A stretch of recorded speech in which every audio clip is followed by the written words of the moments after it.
gag order mula sa impeachment court. Kailangan na ba? O kailangan ba talaga ito? Ayan o. Kailangan o kailangan ba talaga? Ating pag-uusapan po ito dahil importante ito. Para po sa aking paniniwala at opinyon, pag hindi nakuha sa paalaala, hindi nakuha sa pakiusap ang mga senator judges na magkomento sa merito ng kaso na maaaring makasira sa kredibilidad ng impeachment court at ng senator judge, abay pwede pong ipairal ang gag order. Anong ibig sabihin nun? Pagbawalan ang mga senator judge na magkomento o magsalita habang hindi pa natatrial, hindi pa nakita ang ebidensya o habang nagkakaroon ng trial. Para hindi nga po pagdudahan na sila'y maging bias at hindi ho pagdudahan na sila ay kumakampi kung kanino man, pro o anti impeachable official like Sara Duterte, Vice President. Meron pong authority o kapangyarihan ng impeachment court na magpalabas po ng gag order. Kapangyarihan ng Senate President kung kinakailangan. Although yung gag order medyo mataas ng level na usapan niya dahil kasi pag ginawa mo yon, ibig sabihin may mga senator judge na lutang at nagpapakilalang nagiging bias at hindi maganda ang magiging paliwanag o interview sa media na maaaring makasama sa kredibilidad ng impeachment court. Kaya pwedeng ipagbawal. At sa tingin ko po, after nga ng mga warning, ay dapat itong gawin. Kasi meron po talagang senador, ayaw ko ng pangalanan, alam naman natin yan, na meron talagang kitang-kita mo na ang kulay. Kahit hindi pa opisyal na nagtatrial at tinitingnan ng mga dokumento, ebidensya ng prosecution at ng depensa ng abogado ni Sara Duterte. So, yan po ay para sa kaalaman nyo, dapat po ay gawin para hindi po napapagdudahan ang ating mga senator judge. Okay? Sunod na pag-usapan natin ito. Spokesperson dapat maging maingat sa kanilang mga sinasabi, interview ng media, although yun ang trabaho nila, tagapagsalita sila.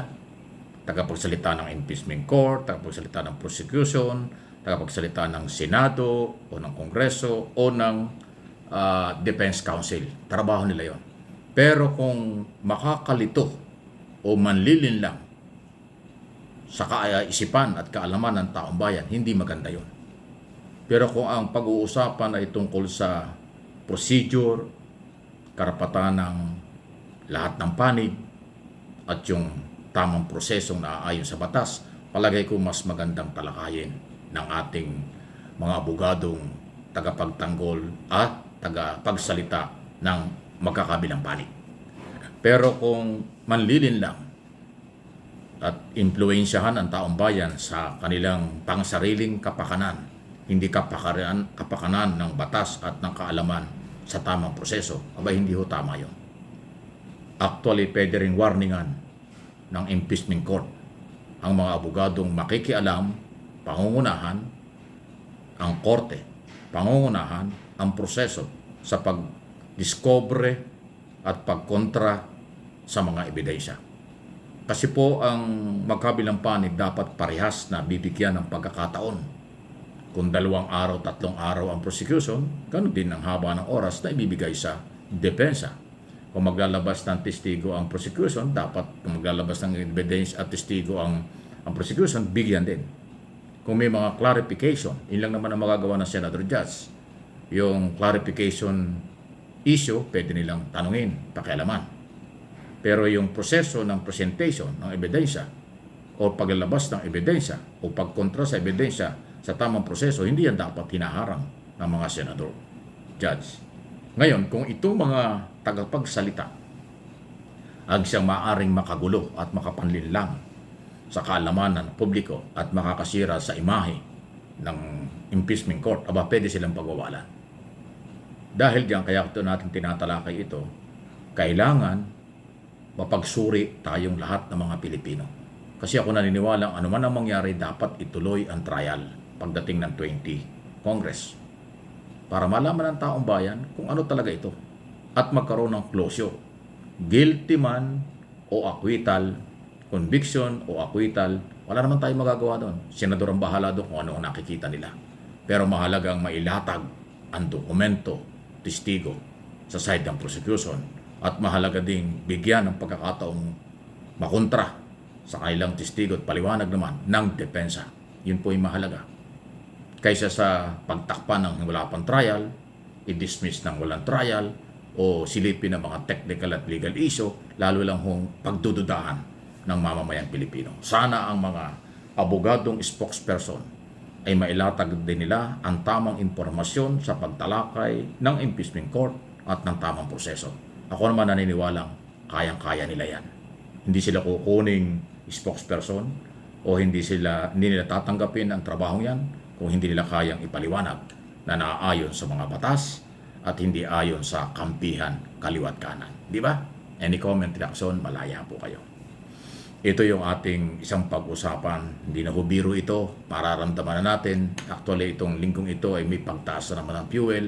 Nung nakaraan, may pagtaas din. Speculation pa lang yan, nagtaas na. So, paano kaya kung talagang yung tunay na epekto na ng kaguluhan sa Iran, Iraq at yung pagsali na ng Amerika na ngayon po may matinding banta ang Iran. Parang kung ano mang gagawin, hindi natin alam. So ito po ay dapat na harapin ng mga Pilipino sa pagkakaisa. Huwag harapin ng Pilipino sa pagsilip ng paninira at paninisi dahil wala namang dapat sisihin dito sa ating bansa. Awa yan ng ibang bansa. Kaya dapat kung anong plano ng gobyerno para isalba ang mga Pilipino, OFW, paano isalba ang mataas na mga bilihin, epekto ng mataas na fuel at iba pa, ay dapat ating unawain, una-una. Pangalawa, huwag batikusin kung ano yung programa. At pangatlo, suportahan ang programang nakikita ang solusyon. At kung may pang-apat, yung mga anti-Marcos o mga kritiko ng gobyerno, magbigay kayo ng idea kung ano ang maganda para sa bayan sa ganitong maaring crisis na kakaharapin ng ating bayan. Yun po yung maganda at yun ang mahalaga. Kaysa sa magiging negatibo at magiging kritiko sa halip ay tumulong. Alam niyo sa anumang bansa na mayroong problema, hindi solusyon ang kritiko o paninira. Ang solusyon ay idea kung paano resolbahin ang problema. Ang solusyon ay kung ano ang input o ano man ang magagawa ng kahit na anong sektor sa ating lipunan para tulungan ng gobyerno sa kapakanan ng mga unang maapektuhan. Yung mahihirap ang tatamaan talaga pag mataas ang bilihin. Mataas ang bayarin, abay mabigat yan, hindi biro yan. Sige, malaya po kayo makapag-comment, react sa ating mga bagay na ito. Lahat tayo entitled sa ating opinion at paniniwala, interpretation sa mga kaganapan sa loob at labas ng ating bansa.